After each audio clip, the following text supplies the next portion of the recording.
ጤና ይስጥልኝ የተወደዳችሁና የተከበራችሁ የሐቅና ሳቅ ሚዲያ ተከታታዮች፣ ሰላምታችን በያላችሁበት ይድረስ። አዳዲስና ወቅታዊ መረጃዎችን የያዘው ወሳኝ መረጃ አሁን ጀመረ። አብራችሁን እንድትቆዩ እየጋበዝኩ ርዕሶቹን አስቀድማለሁ። በአማራ ክልል በተለያዩ አካባቢዎች የድጋፍ ሰልፎች እየተካሄዱ ይገኛሉ። በክልሉ ከ51 በላይ የማዕድን አይነቶች መገኘታቸው ተነገረ። የደሞዝ ጭማሪው የልማት ድርጅቶችንና የግል ሰራተኞችን እንዲያካትት እየተሰራ እንደሆነ ተገለጸ። ሳንፎርድ ትምህርት ቤት በዶላር የማይከፍሉ ተማሪዎች እንደማይቀጥሉ ማስታወቂያ አወጣ። ከ2500 በላይ የአቢሲኒያ ባንክ ሰራተኞች ከስራቸው ሊቀነሱ መሆኑን ተናገሩ። የአረብ ሀገራት መሪዎች በኳታር ዋና ከተማ ዶሃ በተካሄደ የአስቸኳይ ጊዜ ስብሰባ ላይ በእስራኤል ላይ ጠንካራ የተባበረ ምላሽ ለመስጠት ተስማሙ። በአማራ ክልል በተለያዩ አካባቢዎች የድጋፍ ሰልፎች እየተካሄዱ እንደሆነ ተነገረ።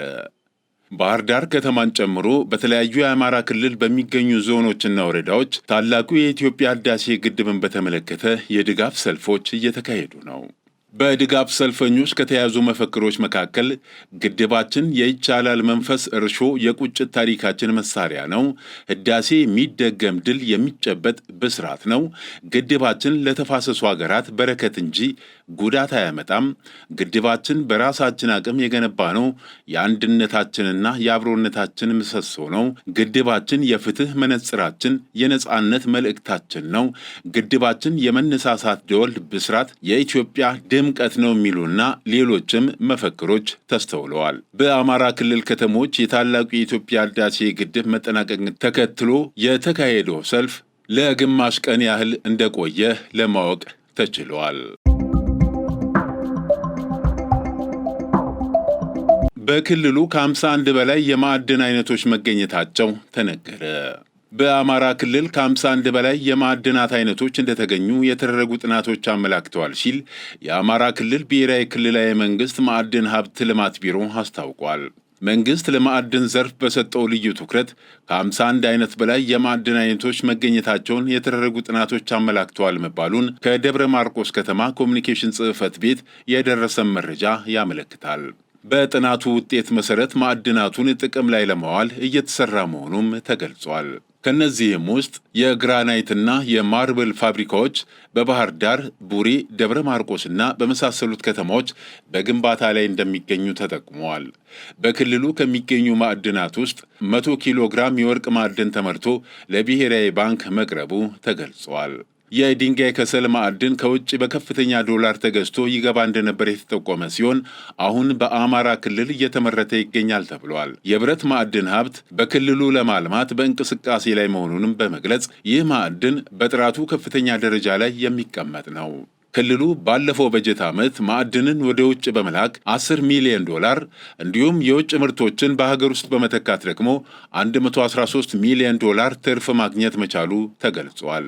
በጥቅሉ ለማዕድን ዘርፉ የነበረው እይታ በአሁኑ ጊዜ እየተስተካከለ በመምጣቱ ምክንያት የማዕድኑ ዘርፍ ግንባር ቀደም የብዝሃ ኢኮኖሚ ዘርፍ ሆኖ ይቀጥላል ተብለዋል።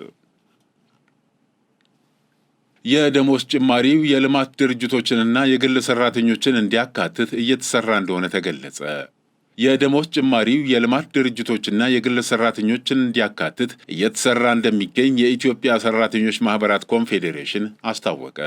የኢትዮጵያ ሰራተኞች ማህበራት ኮንፌዴሬሽን ፕሬዝዳንት አቶ ካሳሁን ፎሎ እንደተናገሩት የደሞዝ ይጨመር ጥያቄ የጋራ በመሆኑ ሁሉንም እንዲያካትት እየተሰራ ነው።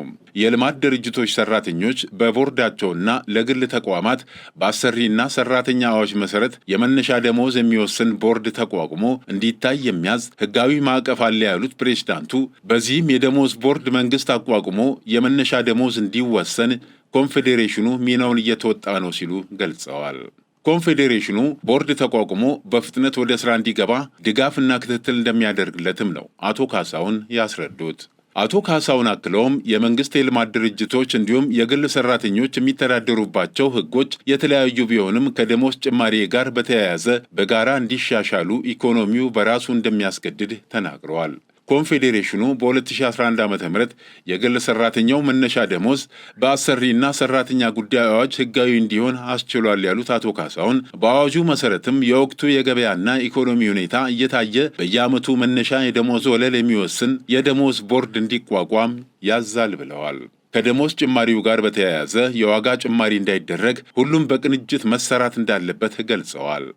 መንግስት አስተማሪ የሆነ እርምጃ መውሰድ እንዳለበትም መክረዋል። ከዚህ በተጨማሪም ሰራተኞች እየተደራጁ ቀጥታ ከአምራቹ የሚገዙበት ሁኔታ መፈጠር እንዲሁም መንግስት የሰራተኛውን ችግር ሙሉ በሙሉ ለመቅረፍ በአይነት የሚደገፍበት መንገድ መዘርጋት እንዳለበት ጠቁመዋል። መንግስት በደሞዝ ጭማሪው ረገድ የወሰደው እርምጃ ተገቢና ትክክለኛ ውሳኔ ነው ያሉ ሲሆን ጭማሪው ለረዥም ጊዜ ሲጠየቅ ለነበረው ጥያቄ ምላሽ የሰጠ ነው በማለትም አክለዋል። በአዲስ አበባ የሚገኘው ሳንፎርድ ትምህርት ቤት በዶላር የማይከፍሉ ተማሪዎች እንዳይቀጥሉ ማስታወቂያ ወጣ። የትምህርትና ስልጠና ባለስልጣን ማብራሪያ በመጠየቅ ትምህርታቸው እንዳይስተጓጎል አስጠንቅቋል። ፍርድ ቤት የትምህርት ቤቱ ጥያቄ እንዳይፈጸም የእግድ ትዕዛዝ ሰጥቷል። ሳንፎርድ ዓለም አቀፍ ትምህርት ቤት በተያዘው የትምህርት ዓመት ክፍያዎችን የሚቀበለው በዶላር ወይም ክፍያው በሚፈጸምበት ዕለት ባለው የውጭ ምንዛሬ ተመን መሰረት እንደሚሆን ይህንንም ተግባራዊ የማያደርጉ ተማሪዎችን እንደማይቀበልና በእነሱ ምትክ ሌሎችን እንደሚቀበል ማስታወቁ ቅሬታ አስነስቷል። ትምህርት ቤቱ ነሐሴ 29 2017 ዓ.ም ለተማሪዎች ወላጆች በጻፈው ደብዳቤ ወላጆች ልጆቻቸውን በትምህርት ቤቱ እንዲቀጥሉ የሚፈልጉ ከሆነ የትምህርት ቤት ክፍያውን በዕለቱ ባለው የውጭ ምንዛሬ ተመን ወይም በዶላር በመክፈል ማስመዝገብ እንደሚኖርባቸው ገልጿል። የትምህርትና ስልጠና ባለስልጣን ወላጆች በዶላር እንዲከፍሉ ወይም ልጆቻቸው እንደሚሰናበቱ ማስጠንቀቂያ እንደተሰጣቸው ወላጆች እንደገለጹለትና በዚህም ምክንያት ትምህርት ከመስተጓጎሉ በፊት የእርምት እርምጃ እንዲወሰድ መጠየቃቸውን ገልጸው ትምህርት ቤቱ ማብራሪያ እንዲሰጠው ነሐሴ 30 2017 ዓ.ም በጻፈው ደብዳቤ ጠይቋል። ባለስልጣኑ በደብዳቤው እንዳስታወቀው ትምህርት ቤቱ የትምህርት ክፍያ በብር ወይም በዶላር እንደሚቀበል እንዲሁም ወላጆች እንዲከፍሉ የጠየቀውን የክፍያ መጠን ካልፈጸሙ ልጆቻቸው እንዲሰናበቱ እንደሚያደርግ የገለጸውን ጉዳይ በሚመለከት በ10 ቀናት ውስጥ ለባለስልጣኑ ማብራሪያ እንዲያቀርብ አዟል። በተጨማሪም ባለስልጣኑ ጉዳዩን አይቶ ማብራሪያ እስኪሰጥ ድረስ ከክፍያ ጋር በተያያዘ መመሪያ ካልተከተለ ምንም አይነት ጭማሪ እንዳያደርግ እንዲሁም ተማሪዎቹ ትምህርታቸውን እንዲቀጥሉና እንዳይስተጓጎልባቸው አስጠንቅቋል። ትዕዛዙ ተግባራዊ የማይደረግ ከሆነ በትምህርት ሚኒስቴር የዓለም አቀፍ የማህበረሰብ ለትርፍ ያልተቋቋመና የበጎ አድራጎት ትምህርት ቤቶች ፈቃድ አሰጣጥና እድሳት መመሪያ መሰረት እርምጃ እንደሚወስድም አስታውቋል። በተጨማሪም ለሚመጣው ማንኛውም የሕግ ተጠያቂነት የትምህርት ቤቱ የበላይ አመራሮችና የተቋሙ ኃላፊነት መሆኑን ባለስልጣኑ ገልጿል።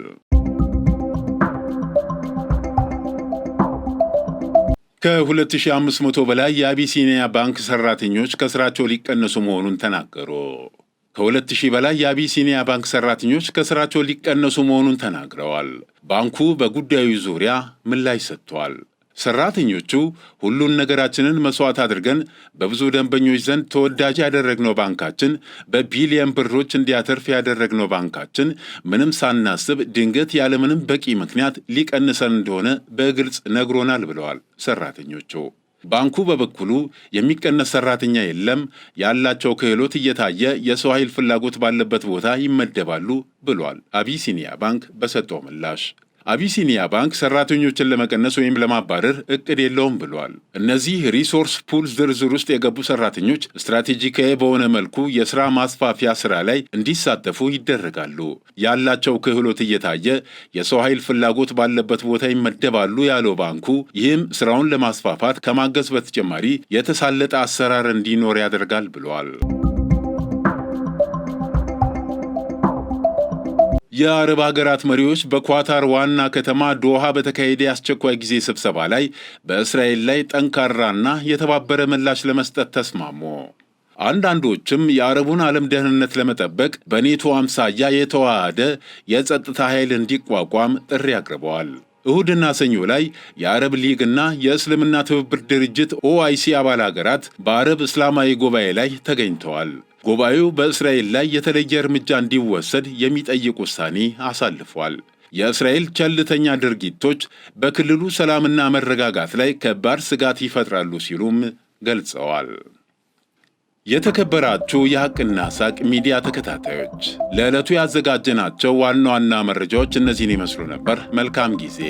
መነሻችንም መድረሻችንም ኢትዮጵያ።